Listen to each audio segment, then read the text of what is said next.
장애인 문화복지신문 제526호 제5면 기사입니다. 구리시 수택건강생활지원센터 온 동네 재활 1기 프로그램 성료. 구리시는 장애인의 재활 서비스 접근성 향상을 위해 수택건강생활지원센터가 운영하는 온 동네 재활 1기 프로그램 가운데 구리시 장애인 종합복지관 좋은 놀이터 과정이 지난 5월 8일 시민들의 큰 호응 속에 마무리됐다고 밝혔다. 이번 프로그램은 구리시 장애인 종합복지관 좋은 놀이터에서 3월 13일부터 5월 8일까지 총 8주간 진행됐으며 참여자들의 높은 만족도 속에 성황리에 종료됐다. 온 동네 재활 사업은 장애인의 건강관리와 재활 서비스 접근성 향상을 위해 지역으로 직접 찾아가 재활 서비스를 제공하는 사업이다. 구리시 장애인 종합복지관 좋은 놀이터를 비롯해 갈매사회복지관 서로배움터, 경기도지체장애인협회 구리시지회 쉰마루와 연계해 운영 중이며 나머지 두 기관 프로그램도 순차적으로 마무리될 예정이다. 오는 6월부터는 경기도 북부 지역 장애인 보건의료센터와 연계해 4주간의 맞춤형 건강 증진 프로그램을 추가로 운영할 계획이다. 구리시 관계자는 찾아가는 재활 서비스를 지속적으로 확대해 보다 촘촘한 건강관리 지원 체계를 구축해 나가겠다라고 말했다. 광명시 고유가 피해 지원금 찾아 가는 신청 서비스로 원스톱 지원. 광명시는 고유가 피해 지원금 신청이 어려운 고령자 장애인 등 거동이 불편한 시민을 위해 찾아가는 신청 서비스를 운영하고 있다고 7일 밝혔다. 찾아가는 신청 서비스는 보호자가 없거나 외출이 어려워 직접 신청이 힘든 대상자에게 공무원이 직접 찾아가 신청을 돕는 제도다. 신청부터 카드 발급 충전까지 한 번에 지원해 복지 사각지대를 최소화하는 것이 목적이다. 시는 한 차 신청이 시작된 지난 4월 27일부터 요양병원, 요양원, 장애인 거주시설, 그룹 등 거동이 불편한 시민이 많은 시설을 중심으로 방문 신청 서비스를 제공해 왔으며 동행정복지센터를 통해 가정 방문 신청도 병행하고 있다. 그 결과 5월 6일 기준 5개 시설, 19가구를 방문해 총 72명의 신청을 접수했다. 시는 한 차 신청 마감일인 5월 8일까지 서비스를 제공받길 원하는 시설을 추가로 방문해 신청 지원을 이어갈 계획이다.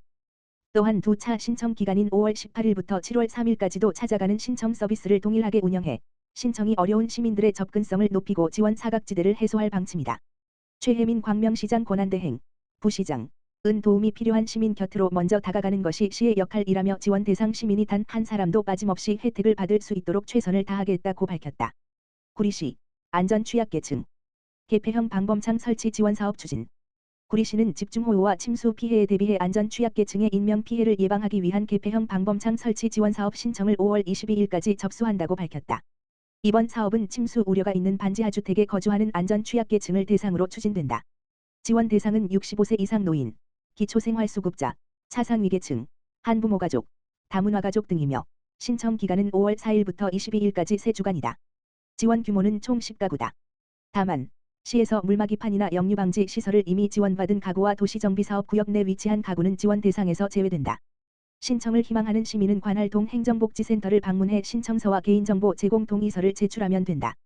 신청자가 지원 규모를 초과하면 65번지세 이상 노인과 장애 정도가 심한 장애인을 우선 지원할 계획이다.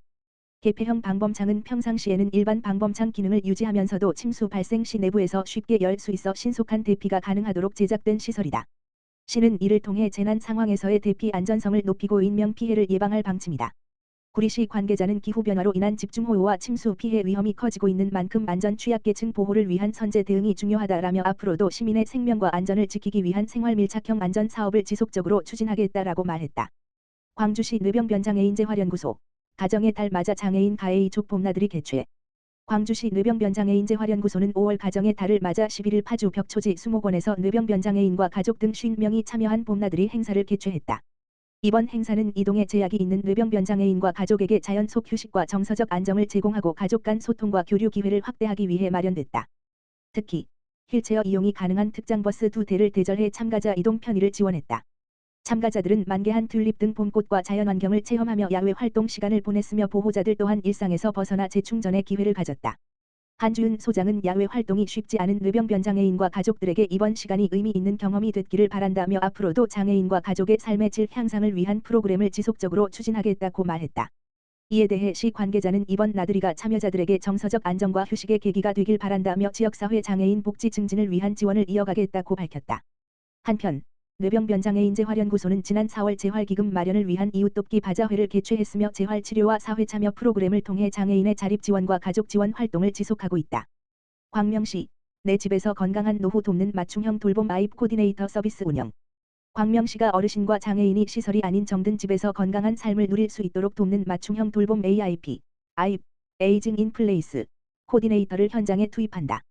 시는 12일 시청 영상회의실에서 철산종합사회복지관, 관장 김영선, 광명장애인 종합복지관, 관장 방영희, 과 AIP, 아입, 코디네이터 서비스 운영을 위한 업무 협약을 체결했다.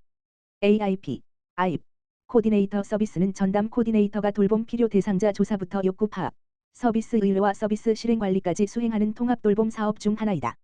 전담 코디네이터는 대상자의 건강 상태와 생활 환경, 돌봄 필요도 등을 세밀하게 파악해 필요한 복지 서비스를 적재적소에 연결하는 맞춤형 돌봄 설계자 역할을 수행한다. 협약에 따라 두 복지관은 6월부터 전담 코디네이터를 배치한다. 코디네이터 6명은 지역 내 19개 행정동을 3개 권역으로 나눠 권역별 2명씩 배치해 65세 이상 복합적 돌봄이 필요한 노인을 집중 지원한다. 나머지 2명은 65세 미만의 지체 뇌병변 등 심한 장애인과 고령 장애인을 대상으로 맞춤형 통합 돌봄 서비스를 연계 지원한다.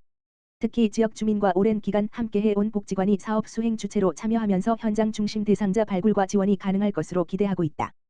또한 공공과 민간 복지 자원이 유기적으로 연결되며 지역사회 기반 통합 돌봄 체계 구축에도 힘이 실릴 전망이다.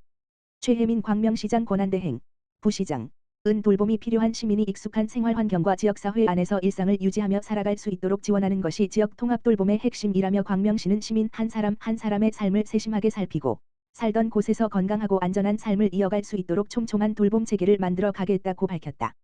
광주시 생활밀착형 시책 시즌4 추진 상황 점검. 광주시는 지난 6일 시청 비전홀에서 김충범 시장 권한대행 주관으로 2026년도 생활밀착형 시책 시즌4 추진 상황 보고회를 개최했다. 이번 보고회는 시민 생활과 밀접한 정책의 추진 상황을 점검하고 부서 간 협업 체계를 강화하기 위해 마련됐으며 국소장과 관계 부서장 등이 참석한 가운데 분야별 추진 현황과 앞으로 계획을 공유했다. 생활밀착형 시책 시즌4는 시민 일상 속 불편 해소와 체감도 높은 행정서비스 제공을 목표로 추진 중인 시민 체감형 정책 사업으로 올해는 생활 편의, 안전환경, 보건복지, 민원 개선, 행정 효율 등 5개 분야 74개 시책을 중점 추진하고 있다.